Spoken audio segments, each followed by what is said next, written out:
35% di possesso, la Lazio fa possesso palla, ma quando poi andate a vedere i tiri e anche gli expected goal, che qua stiamo aggiustando, è molto di più la Juve, onestamente. Szczęsny impegnato, molto più impegnato, non ha fatto una grande... Allora, cioè, capiamoci un attimo, no? Uno, perché poi ogni partita fa storia a sé, perché allora che fai? Poi il Bologna pareggia con la Lazio, poi vince con la...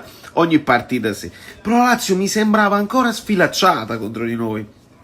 La Juve è un po' più solida, un po' più determinata, un pochino più anche efficace nelle cose che fa, cose semplici però efficaci, perché poi i singoli la chiudono bene. La Lazio mi sembrava sfilacciata, quindi è veramente un peccato non essere riusciti a far gol a questa Lazio, almeno nel primo tempo dove stavi dominando così.